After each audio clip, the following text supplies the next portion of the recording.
What's going on, man? It's me, and I'm on a rant today. A rant. OKC is the champ.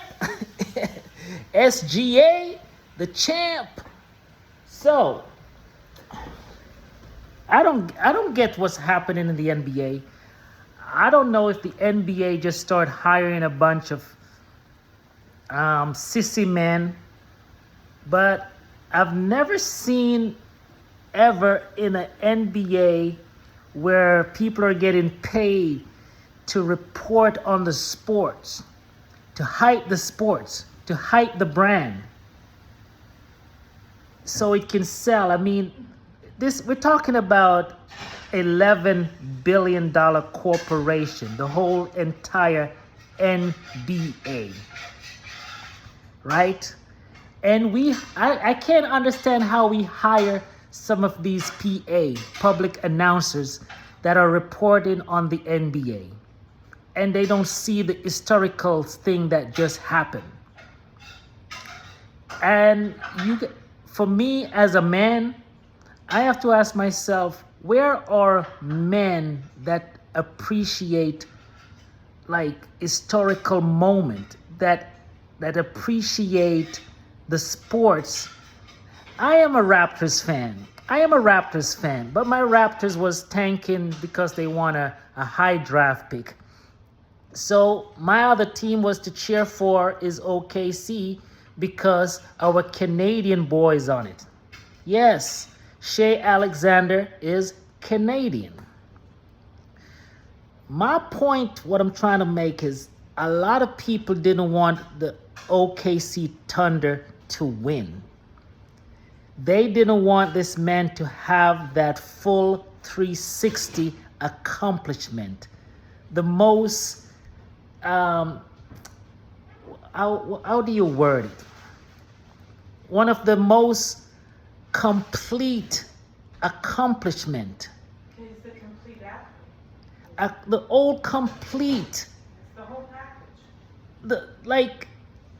If you are running an organization and you have this kind of person, you're going to reward them with bonus and a parking spot and the employee of the freaking year and maybe 25% of your company's share, because he is the standard of what you want your company to showcase to the world. Hear me out. I listen to these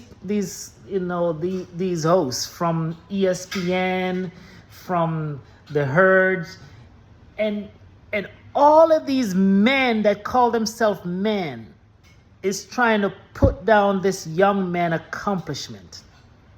And I say shame, shame, shame on you guys. They're going to say, oh, if Halliburton didn't hurt, maybe they would be the better team to win. But they weren't. Listen to this, man. This is why I cheer for this young man, because he's leading a young team, something that is unprecedented. Is it unprecedented? Unprecedented. Yes, unprecedented, that we as fans and as people has never seen where young team win. This is like the second time in history young team win in the NBA, because we always say young guys are not ready, they're not prepared, they don't have the veteran or the time in the NBA to know how to win championship. This is the second youngest team in history. This young man has won his first title before Michael Jordan win his. Shea Alexander, SGA, win his first title at 26. Michael Jordan win his first title at age 27. It took him 9 years. 9 years for him to accomplish that, because he couldn't pass the bad boy Piston. It took him 9 years. Kobe Bryant didn't win his first championship until he was 31. So the notion we always have is young guys can't win championship because they don't have the experience. Well, we see this. Maturity. We see the maturity in this young man and the OKC team. A team that is average players are 26, 24, 23, 19. You have a player that is the top scorer, that is averaging 32 points per game for 3 years straight. Last year, he was also the second runner-up for the MVP. How do we not celebrate this young man? You have 450 active players, 450 to 500 active players in the NBA. So when you are averaging over everybody, the top scorer, for 3 consecutive years, how do you not celebrate that? Are we going to sit here and say that the referee and the organization picked this one guy to just butter? You telling me the NBA pick out of 500 active players, they picked this one guy to let him slide, to let him go to the free throw line and do all that? Come on, a Canadian.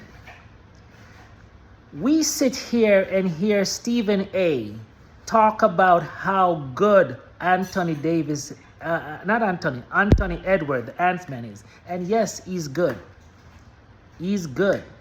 But his healthy team got beaten in a gentleman's sweep, 5-1.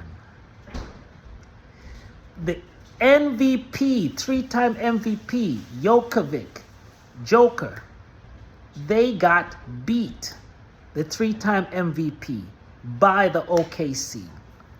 Halliburton and the Indiana Pacers, they beat teams that were injured. They beat the Bucks that only have Giannis because Damian Lillard was hurt. He wasn't playing, so he's hurt. That's an injured team. The Cavaliers, that was the best team in the East, they got beat because they had 2 players that were sitting on the bench too, so they were only playing against Donovan Mitchell. So, yes, they beat a healthy New York team. That a given. But it was also a lot of luck. A lot of fluke, a lot of luck. So now we have the final with a team that has beaten up the people that we thought was the next coming of Jesus Christ and Michael Jordan. Anthony Edwards, we thought he was the next coming of Jesus. Michael Jackson, Michael Jordan, that they were going to just go through everything, and got beat in 5 games. What are we talking about? This man has become the 4th player in NBA history. We're talking about 75 to 77 years of the NBA. Only 3 other players has accomplished this. 4 other. Shaq O'Neal, Diesel. Michael Jordan did it about 3 times. LeBron James and Steph Curry. That's a very beautiful category to be in. To win the scoring lead, MVP final in the West, and MVP in the final. And we're going to sit here and say, oh, this guy, if he wasn't hurt, they wouldn't win. Are you kidding me, man? My God, man. How are we going to brand yourself like that? We never seen a young team that go out there and work so hard. Isn't that what you want from young guys? To go into the gym and make sure that they want this? Because we're giving them money. A lot of times you give these young guys money, they not even want to They not even want to work out anymore or play the sports. These guys are dedicated and play the sports, and we're gonna knock on them this way. We should be saying, man, young man, stand up. You're doing our sport a great justice. But no, not these PA. They're trying to put this man down. Shame on you guys, man. Shame on you guys.